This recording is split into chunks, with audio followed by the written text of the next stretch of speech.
आपल्याला गौतम बुद्धाची अशी मूर्ती बसवलेली दिसते.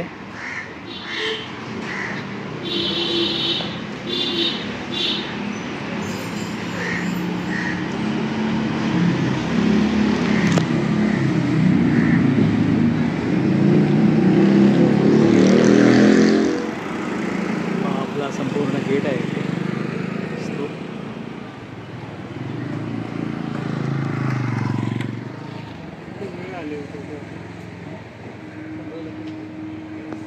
नमस्कार मित्रांनो, मी प्रमोद कांबळे आपल्या चॅनलच्या नवीन भागात तुमचे सगळ्यांचे स्वागत करतो.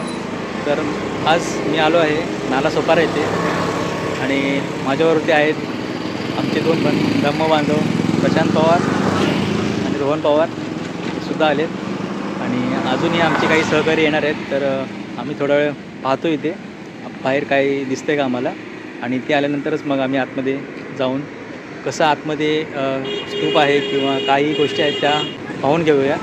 मित्रांनो, आता आपण आलो आहे नालासोपारामध्ये स्तूप आहे त्या ठिकाणी आलो आहे आणि आता आपण जाणार आहोत आतमध्ये.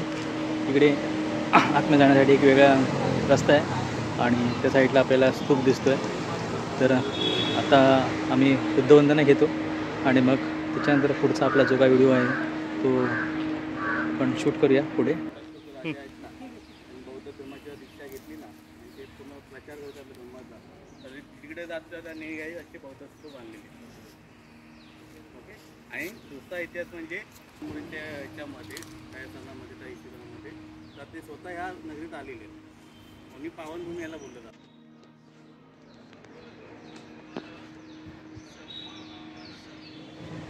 हे दीक्षापात्र आहे गौतम बुद्धांचे.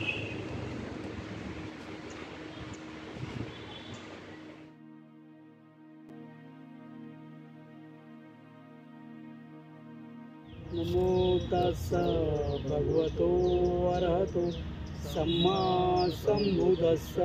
नमो तस्स भगवतो अरहतो सम्मा संबुद्धस्स. भगवतो अरहतो सम्मा संबुद्धस्स. शरणं गच्छामि, धम्मं शरणं गच्छामि, संघं शरणं गच्छामि. ही आपली मूर्ती आहे. हे जेव्हा नंतर तेव्हा ऐका खनन झालं ना आपलं, म्हणजे जेव्हा उत्खनन झालं तेव्हा त्यांना ही मूर्ती भेटली दगडामध्ये, पेटी भेटली दगडाची आणि त्यातली मूर्ती होती गौतम बुद्धाची. आणि हे आपलं बौद्ध झालं. हे सगळं राहिली व्यवस्थित बांधतात. पहिलं असं पडिकच होतं. तेव्हा सगळे म्हणलं की हा तेव्हा जे साठा म्हणून होता एक केलेला, आणि मग नंतर बोलणं हे बौद्ध स्तूप म्हणून जाईल. तिथे बनतेची पण सगळी होऊन गेली पाहिजे. तिथं नाव फलं काय घेतलं आपल्याला, त्याचं बरेच माहिती भेटेल आपल्याला.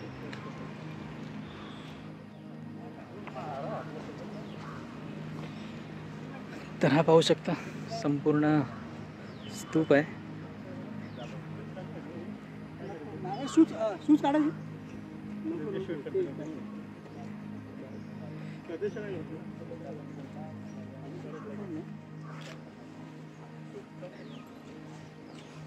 तरी बघू शकता बांधकाम कशा पद्धतीने केलेलं आहे. संपूर्ण असा बुद्ध स्तूप आपल्याला दिसतोय पाठीमागे.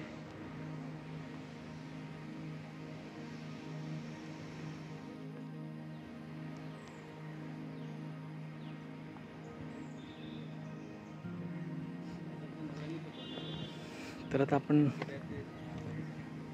पूर्ण स्तूप पाहून घेऊया. सगळं अशी अवस्था झाली सगळं पाण्यामध्ये, उघड्यावरती असल्यामुळे सगळी माती वगैरे वाहून गेली आणि असं आपल्याला हे दिसतंय इकडे.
इकडे वातावरणसुद्धा खूप छान आहे. उंच उंच झाड आहेत असं आहे इकडे, नारळाची वगैरे. आणि संपूर्ण असा गवताचा भाग आहे, कारण म्हणजे इथं सुधारणा झाली पाहिजे. आणि हे आपल्याला छोटे छोटे स्तूप दिसतात आहेत, स्तूप बांधले गेले आहेत.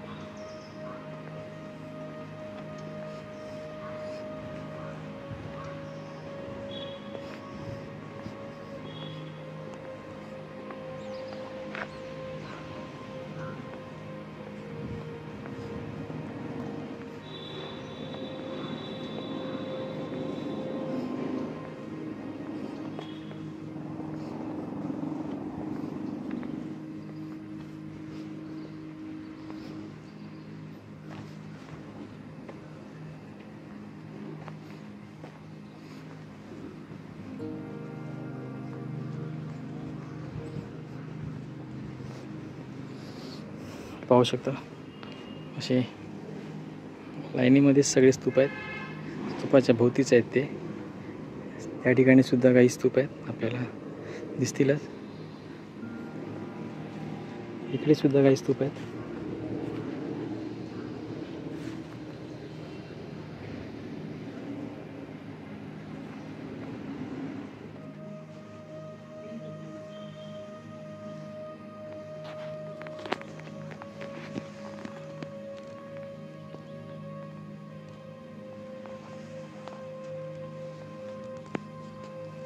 बहुतेक नागरिक समाज बांधव येतात आणि या वस्तूला भेट देऊन जातात. तर सर्व समाज बांधवांना सांगू इच्छितो की त्यांनी नक्की यावं, पाहावं, तरच आपल्या समाज बांधवापर्यंत ती या गोष्टी जाणार आहेत आणि आपल्याला या अशी स्तूप आहेत, लेणी आहेत, त्या वाचवता येतील.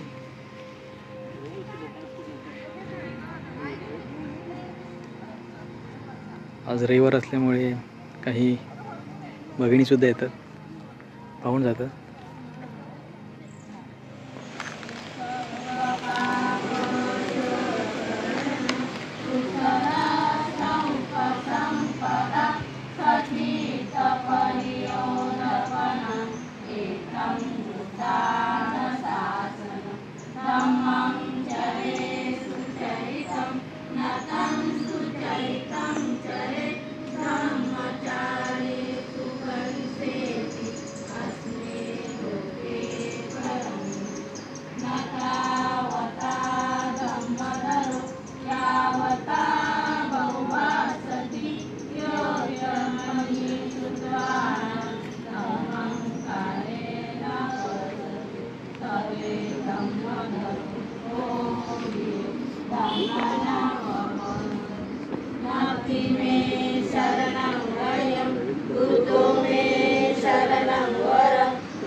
त्यांचं इकडचं मनोगत थोडं आपण जाणून घेऊया की त्यांना ते येऊन कसं वाटलं आणि ते कुठून आलेत ते वेळ आपण जाणून घेऊया यांच्याकडनं.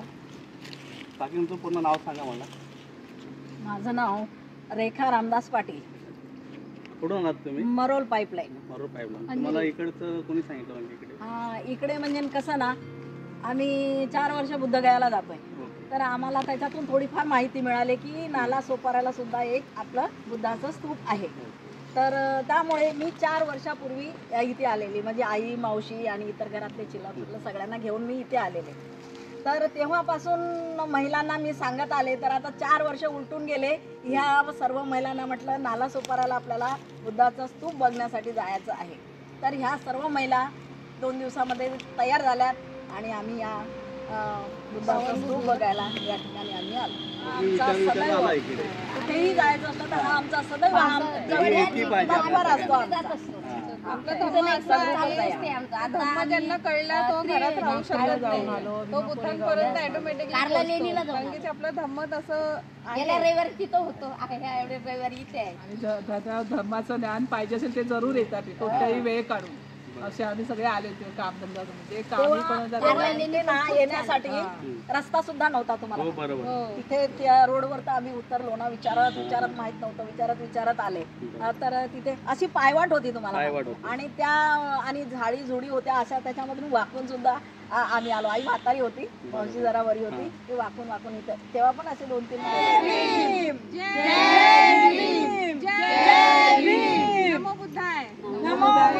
पूर्वजनांची गाथा ती तेच नमवतू माता, एका पूर्वजनांची गाथा ती तेच नमवतू माता. नको बड्या बड्या रे पाता वैराला घालतू लाता, नको बड्या बड्या रे पाता वैराला घालतू लाता. पूर्वजनांच्या पराक्रमाचं शौर्य जगाला कळावं. मर्दावानी लढावं, छप्पनला भारी पडावं. तू मर्दावानी लढावं, छप्पनला भारी पडावं. हाती घेऊन निळ निशान बापाची ठेव तू जान, हाती घेऊन निळ निशान बापाची ठेव तू जान. वाढव समाजाची रेशान देण्या सद्धम्माचे दान. रक्षण करण्या बहुजनांचे दिन रात्री तू जडाव. तू मर्दावानी लढाव, छप्पनला भारी पडाव. तू मर्दावानी लढाव, छप्पनला भारी पडाव. हो क्रांतीचा प्रतीक विश्वास साधण्याहित. हो क्रांतीचा प्रतीक विश्वास साधण्याहित. कुप्रतिमा मोडण्याची रीत सत्याची व्हावी जीत. तू प्रतेची मोडण्या रीत सत्याची व्हावी जीत. पूर्वजना सर्व कोणी मात, पंकज सर्व कोटी जनात परिवर्तन घडाव. तू मर्दावानी लढाव, छप्पनला भारी पडाव. तू मर्दावानी लढाव, छप्पनला भारी पडाव. भीमरायांच्या क्रांतीवीरातू, भीमरायांच्या क्रांतीवीरातू मर्दावानी लढाव. तू मर्दावानी लढाव, छप्पनला भारी पडाव. तू मर्दावानी लढाव, छप्पनला भारी पडाव. तू मर्दावानी लढाव, छप्पनला भारी पडाव. जय भीम. विश्वाला शांतीचे मार्ग देणारे तथागत गौतम बुद्ध, भारतीय घटनेचे शिल्पकार भारतरत्न डॉक्टर बाबासाहेब आंबेडकर, महाराष्ट्राचे आराध्य दैवत छत्रपती शिवाजी महाराज, छत्रपती शाहू महाराज, माता रमाई, माता भीमाई या सर्व महापुरुषांना, मातांना पंचांग प्रणाम. आज आपण सर्वजण इथं यूट्यूबवर जमा झालात ते सर्वांचे मी आभार व्यक्त करतो की एक आपण समाजाचा हिस्सा म्हणून आपण पुढच्या कामासाठी आपण पुढे आलात. सर्वप्रथम मी आपल्या सर्वांचे आभार व्यक्त करतो. आपण या विषयावरती काही थोडी चर्चा करणार आहोत, सर्वांची मतं घेणार आहोत आपण. ठीक आहे, चालेल, धन्यवाद.